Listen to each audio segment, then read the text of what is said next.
Your phone dies mid-vibration. Not low battery dead. A black sedan idles across the street like it's been parked there for hours. When you step outside, the driver doesn't greet you. He hands you a burner and says one sentence, he's gone. This is your life, level by level, inside a $500 million criminal empire. Act 1: The call you can't decline. You inherit a throne built from secrets, not money. You lose your devices first. Phone, watch, laptop. Everything goes into a plain grocery bag like it's contaminated.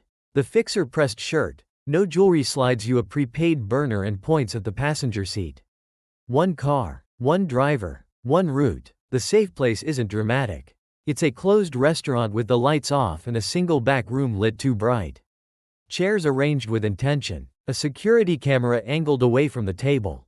A smell of bleach trying to cover old grease.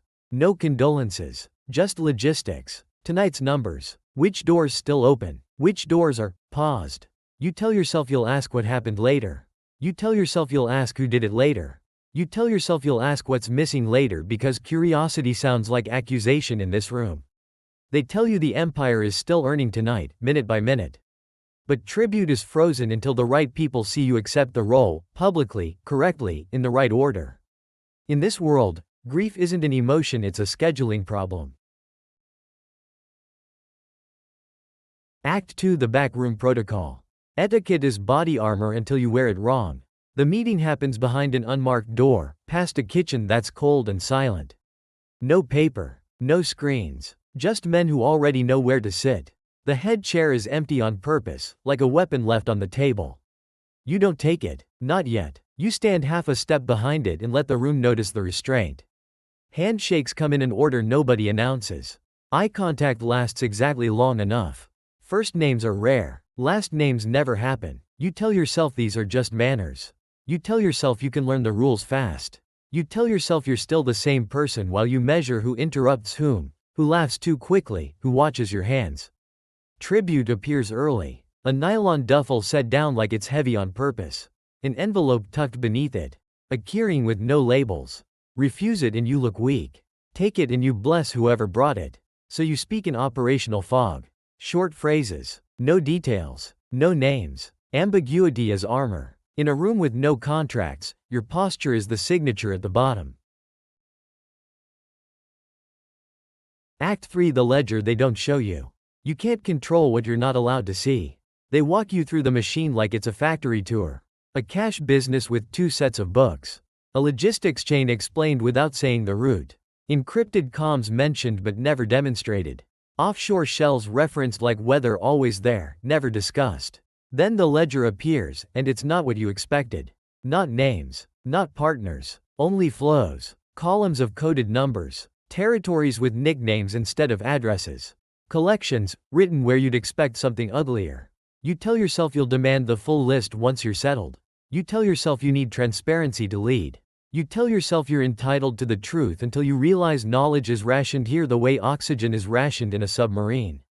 Your accountant, calm, ink-stained fingers, taps one line item and says the money is real, but the bigger asset is permission.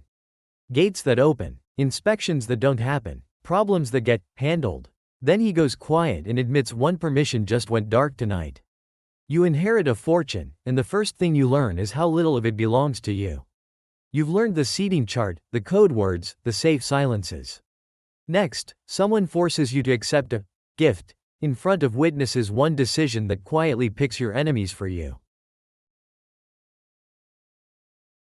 Act 4: The Tribute Test. You're measured by what you accept, and what you pretend not to notice. The next meeting isn't in a back room. It's in a private dining room off a hotel bar, glass walls frosted just enough to blur faces. A server drops water without asking. 2 off-duty cops sit at the far end, watching the game on mute like they were hired to be furniture. They line up, gifts, in front of you with ceremony. A watch still in its box.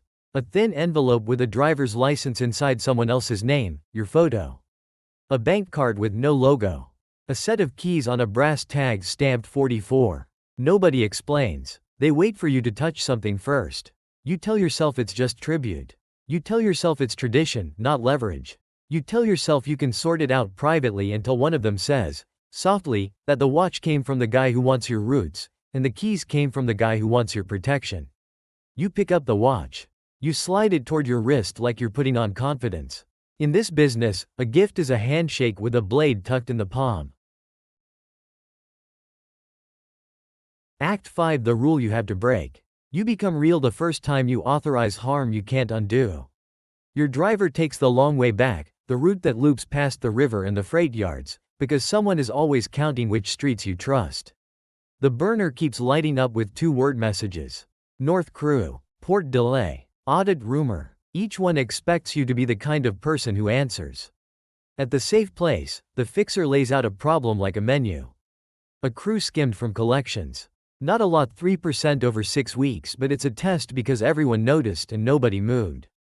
There's a name, a photo, and an address printed from a public database, slid across the table like it's clean. You tell yourself you can demote him. You tell yourself you can warn him. You tell yourself you can buy loyalty with mercy until the fixer asks what the crews should learn tonight. That numbers are negotiable, or that order is. You don't say, hurt him. You say, make it stop. The first rule you break is always grammar, because plain words would make it too real. Act 6: The succession ceremony, or the funeral. You take the seat in public, and you pay in private. The ceremony happens in daylight, which feels like a dare. A church on the edge of town with a parking lot full of black SUVs and floral wreaths ordered in bulk. Inside, the air smells like incense and cologne and fresh plaster where a camera mount used to be. You stand in the front pew while people file past the casket. Some touch the wood, some don't. A man in a tailored suit murmurs condolences and slips a folded card into your palm with a time and an address. A woman you've never met kisses your cheek like she's marking you. The priest speaks slowly, careful with every noun. You tell yourself it's just a funeral. You tell yourself you're here to honor him. You tell yourself you can step away after until you notice the seating again. Who sits behind you? Who sits aisle side? Who has a clear line to the door? When it's time, you rise. You nod once. No speech. That's the point. Power doesn't arrive like a crown, it arrives like a silence everyone agrees to obey. You keep waiting for the moment it feels earned, the moment the weight matches the money. It never does. You learn the empire runs on small permissions. A door that opens, a call that isn't returned, a name that stops being said out loud.